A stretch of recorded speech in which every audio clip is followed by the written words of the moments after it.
For 20 years, people have been asking me, how can I manage my negative emotions better during a difficult conversation? And in this video, I will tell you how, but I will also tell you what kills our most important conversations with the most important people of our life. I will also tell you what should be your absolute first priority in any social interaction, any communication for the rest of your life.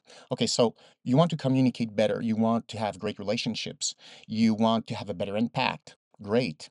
You also want to be able to say the truth without hurting the other person and breaking the relationship. And that's a real challenge. Everybody's struggling with that, and it's absolutely normal.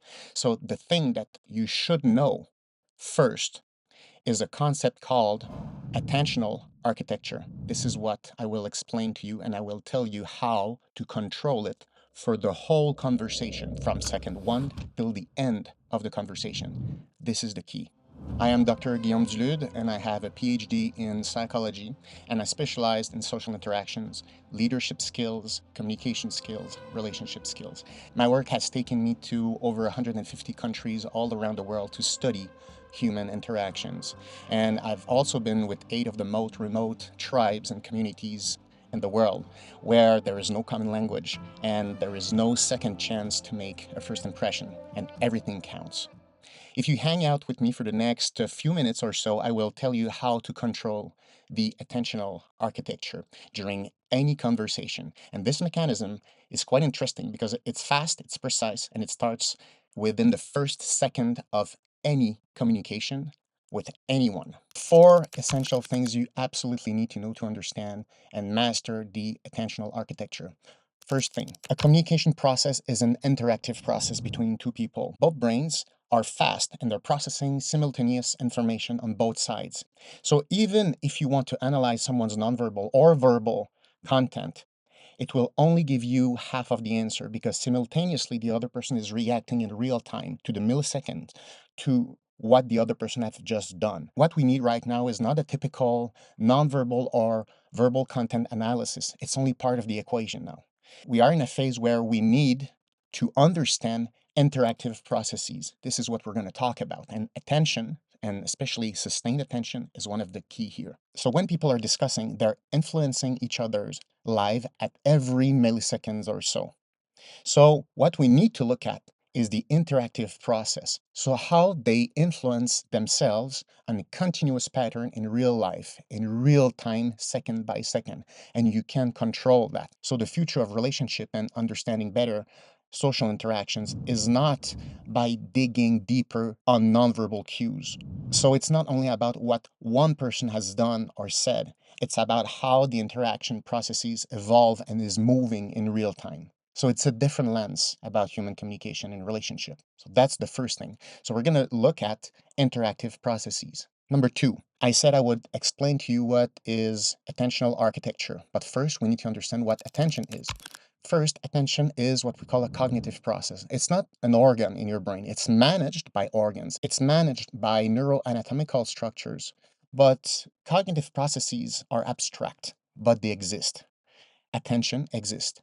Okay, what does it mean, attention? It can mean many things. That's one complexity of the problem. There are many types of attention. I will show you now 2 types of attention. First, you have sustained attention here. So this is sustained attention. This is related to where you direct your gaze, your focus. For example, if you look at me in the eyes right now, it means that your sustained attention, your conscious attention is in my eyes. So it means that around it, there is something like periphery attention. Periphery attention is different because they don't detect the same thing. Central attention here is related to high-res resolution information. So there is more information processing here. So consciousness, and when you direct consciously your attention, you're using this level of attention. But around it always comes another type of attention. It's called periphery or periphery attention.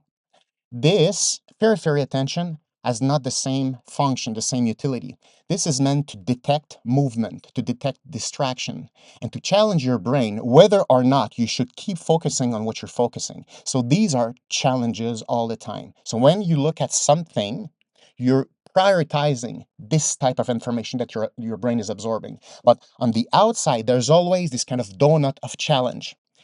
What kind of challenges are there?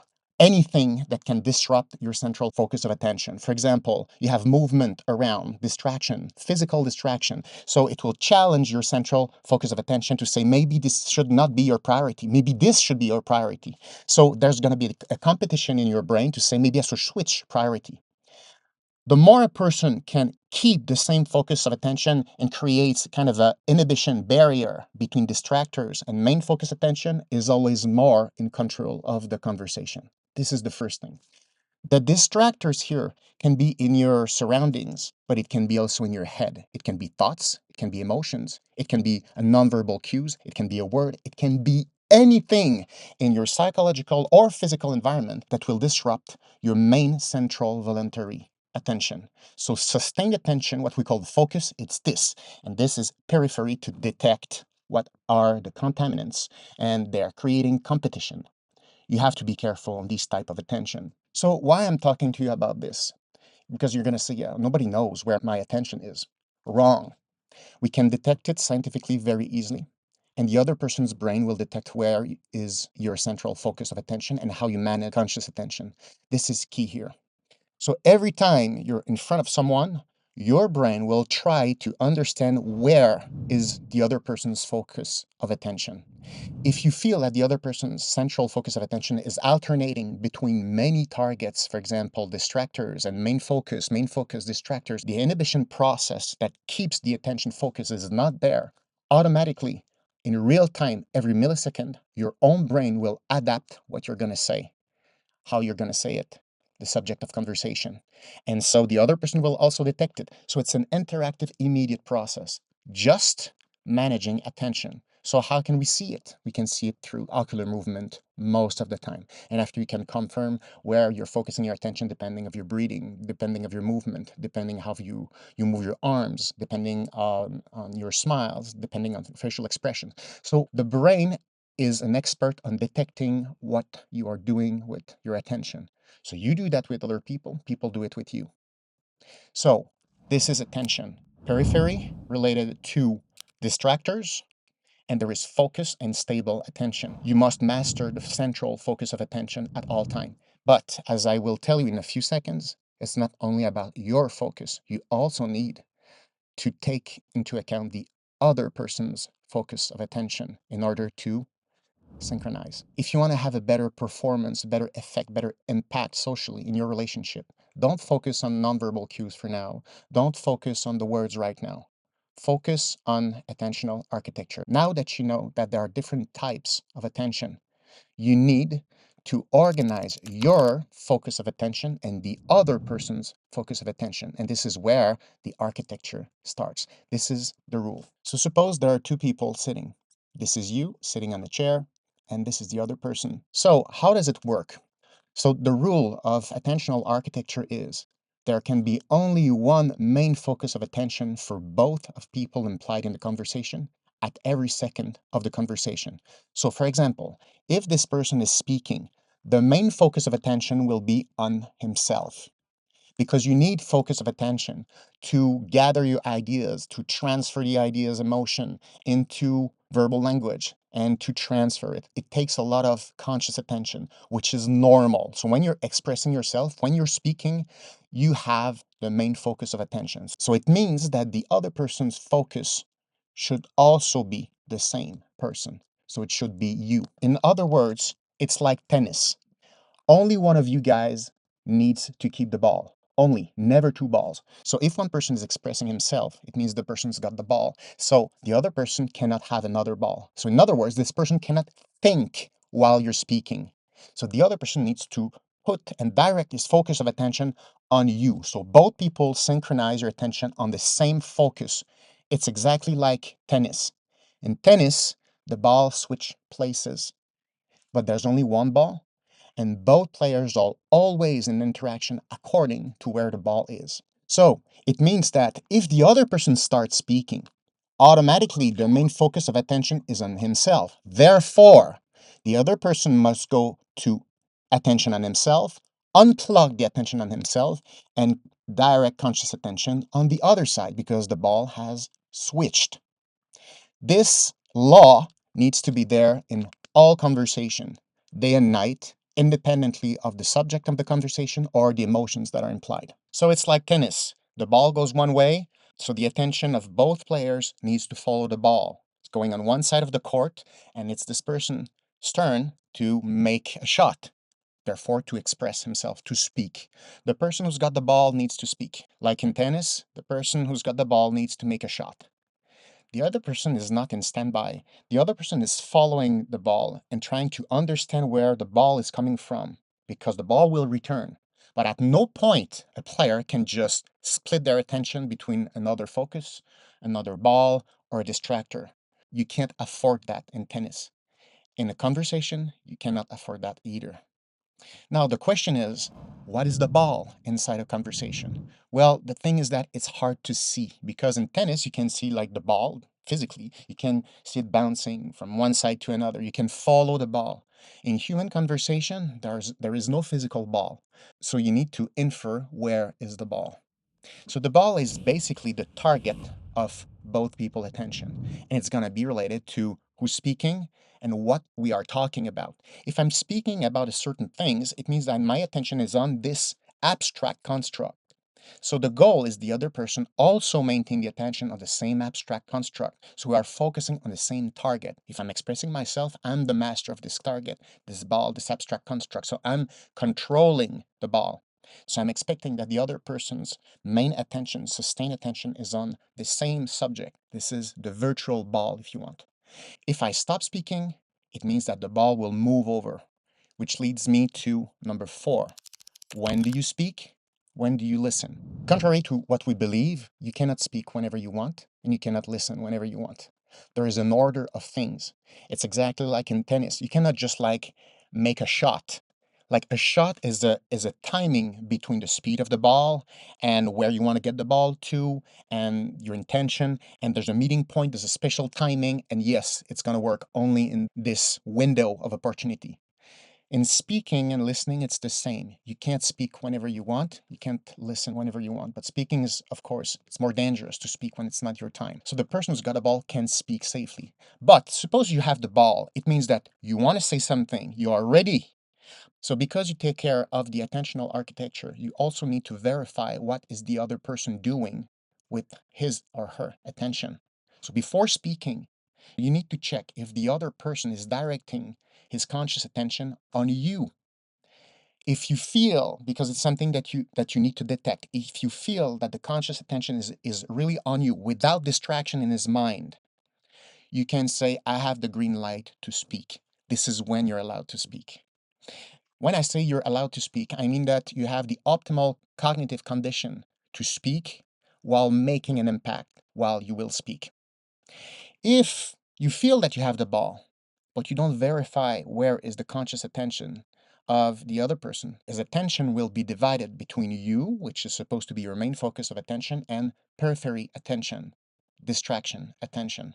So the other person's attention will be divided between all kinds of things: you, thoughts, emotion, distractors, what the other person wants to say, what to say next, if this person agrees or not. It's all distractors. If you detect that in the other person, it's a no-go. You cannot speak. You don't have the right conditions.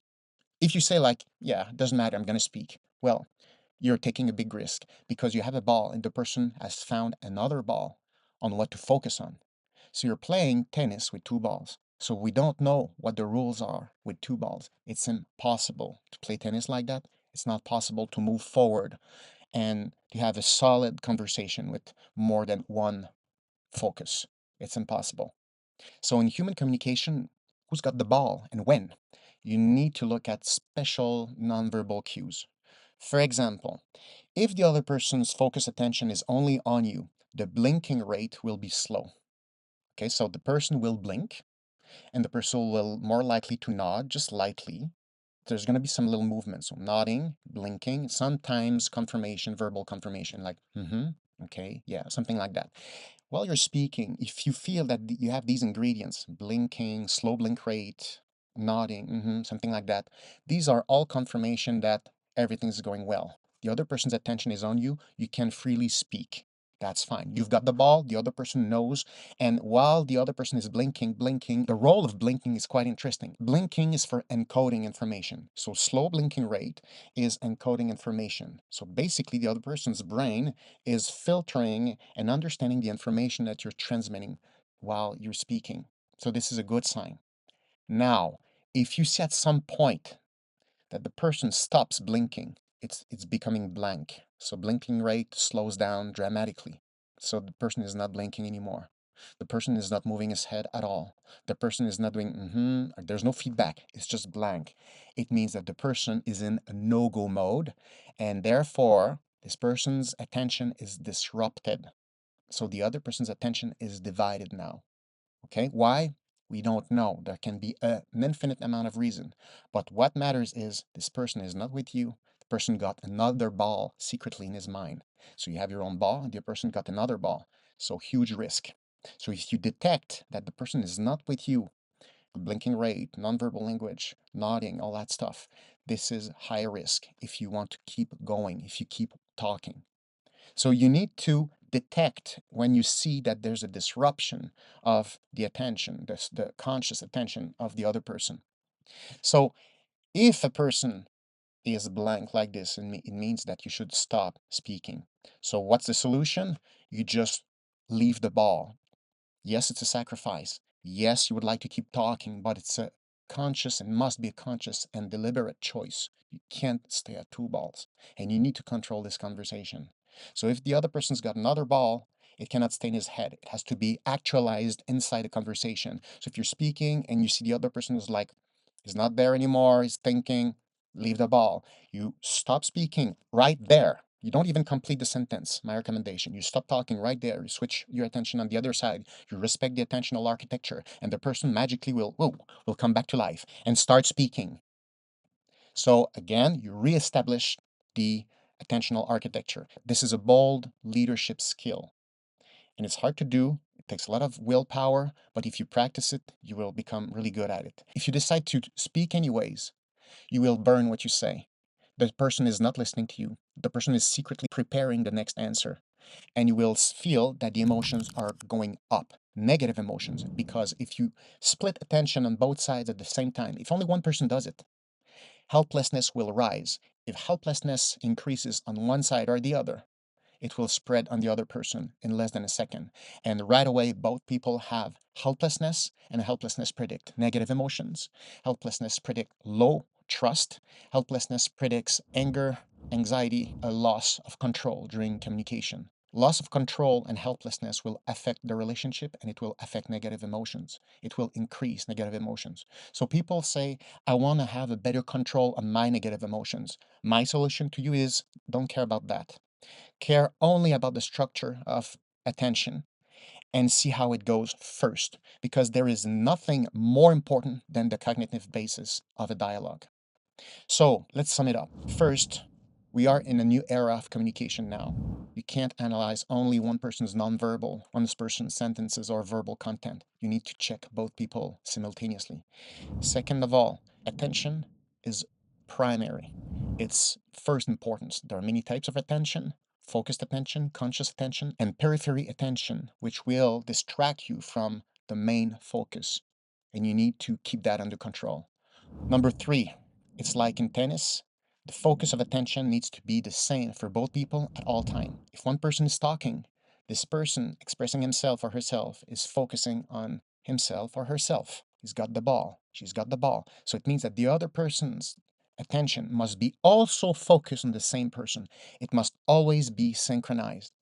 If you switch turn, it means that the ball is going on the other side. So the both people's attention must follow. So it means that once you stop speaking, you cannot just keep thinking. You need to inhibit this function, transfer the attention on the other person, and after the other person will start speaking. But it needs to be synchronized at all time. And fourth, you speak when you have all the conditions, meaning you can focus on what you really want to say. You take your time.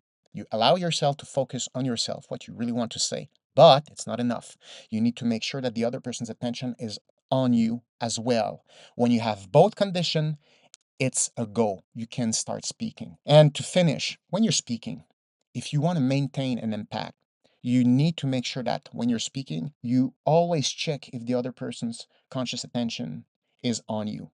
If the person, for some kind of reason, is going away, my suggestion is you stop speaking right away. You stop. You protect your content. You stop speaking. You stop thinking. You transfer your attention on the other person. The person will come out, and you will maintain a system of only one ball. So this is your responsibility.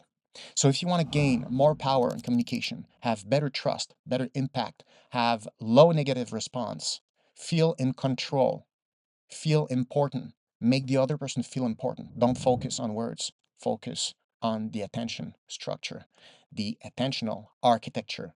If you keep the architecture with only one focus for both people at all time, you will keep control, you will have a better leadership impact, you will have better results, and you will go further in your communication, and you will feel like, wow, how did we even got to this point of conversation in a constructive way?